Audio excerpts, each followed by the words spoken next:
News every 15 minutes, weather every 10, and sports twice an hour. Newstalk, KGVO, AM 1290 and now 101.5 FM. You're listening to Montana Morning with Peter Christian. A shooting on the Flathead Indian Reservation is under investigation. Good morning, everyone. It's Montana Morning. It is Tuesday, December 15th, 2015. Right now we have a cloudy sky. We have 29 degrees in Missoula. And our newscast this morning, sponsored by Damaris Buick GMC, Missoula's People's Choice new car dealer, serving western Montana for the last 50 years. Our top story this morning, 3 different law enforcement agencies are investigating a shooting incident that occurred in Pablo yesterday. Lake County Sheriff Don Bell said the incident occurred sometime about 1:30 p.m. Tribal officers, Lake County deputies, and Montana Highway Patrol responded to the location. Ambulance was also dispatched. We found a female that had been, we believe, to be shot with a single gunshot wound, and she was transported to the local hospital for treatment. Bell said the shooting occurred in an alley near a residence in Pablo. We talked to witnesses, and we gathered information on a vehicle.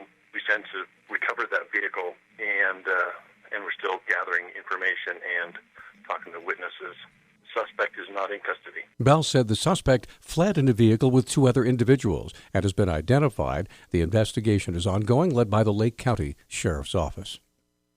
The 53-year-old transient woman who was found dead early Saturday morning on a patio outside St. Patrick Hospital has been identified. Missoula County Sheriff's Office spokeswoman Brenda Bassett has details. So the Missoula County coroner has identified the woman who was found outside the St. Patrick Hospital as 53-year-old Ruth Castro of Seattle, Washington. We finished up the autopsy late this afternoon, and the cause of death is pending while the manner of death is undetermined. The Missoula Police Department is continuing its investigation. Anyone with information on Castro's death is asked to contact the lead investigator in the case. That's Detective Guy Baker. His number is 396-3217. Montana Governor Steve Bullock has asked federal environmental regulators to reverse a 2013 designation that areas around the city of Billings were out of compliance with air pollution standards. The Democrats said yesterday that a portion of Yellowstone County near Billings has since come into compliance with federal rules concerning sulfur dioxide.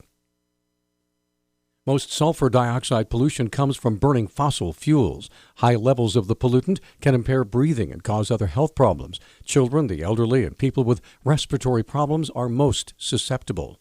State officials recommended to the U.S. Environmental Protection Agency some 3 years ago that all 56 Montana counties be designated in attainment with the standards or unclassifiable. The EPA rejected the state's recommendation. Well, the National Weather Service says central and southern Montana will be most affected by a wintry storm moving through the state. It totally missed Missoula, by the way. The Weather Service has posted a winter storm warning for much of Montana. Snow was expected to fall throughout the day yesterday and did in many parts of the state. The warning areas included the cities of Billings, Helena, Bozeman, Great Falls, Butte, Lewistown, and West Yellowstone. A wintry mix of snow and freezing rain is expected in eastern Montana. Snow began falling in the western portions of the state Sunday and was moving east.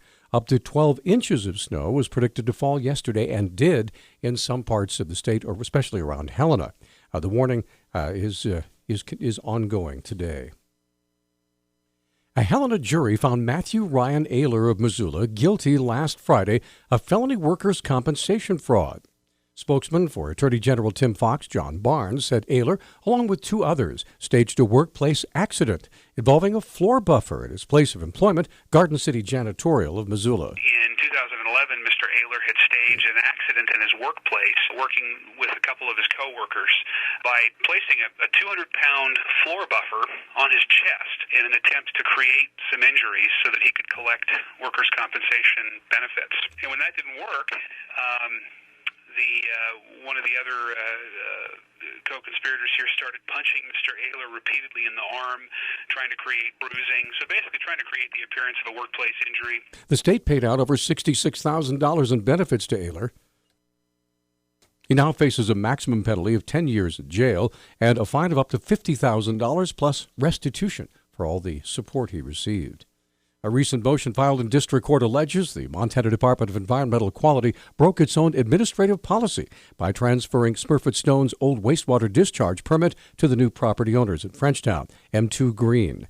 Head of the Water Quality District at the Missoula County Health Department, Peter Nielsen, discussed further investigation details. So they're investigating soils and groundwater at the site to begin to determine the extent of contamination left at the site after the mill closed. That's never been done until this point. The major parties are two corporations known as West Rock Corporation and International Paper.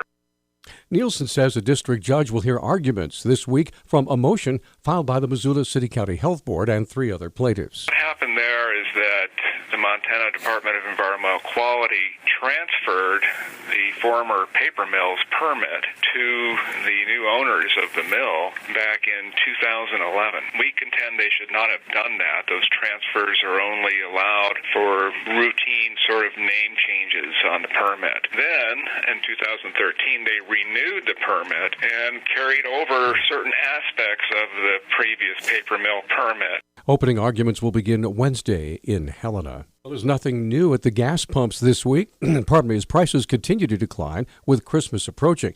GasBuddy.com analyst Will Spear predicts the U.S. is going to end the year with the lowest gas prices since 2008. Although it's still above the national average slightly, they're trying to catch up. And so week on week down almost 6 cents for gas prices in Montana. So you can expect to pay about $2.16, where that national average is right there next to $2 at $2.01. Spear says there's simply too much crude oil out there for gas prices not to decline. 10 days ago with the OPEC meeting really kind of set the stage for what the early part of next year is going to be, where OPEC came out and said that they're going to just slightly raise their production ceiling. So with that means there's still going to be lots of crude oil around, and with that just means cheaper gas prices. So for Montana, we're expecting to see gas prices continue to fall through the end of February. Spear says gas prices should remain near $2 a gallon by the end of the year. Our News Talk time now, 6:12. News Talk, KGVO. Missoula's official weather station. Temperatures today will warm into the mid-30s. We are tracking another round of light snow that will reach into western Montana late tonight into Wednesday morning. Light to moderate snow will impact western Montana for the Wednesday morning commute. I'm meteorologist Brooke Foster for KECI 13.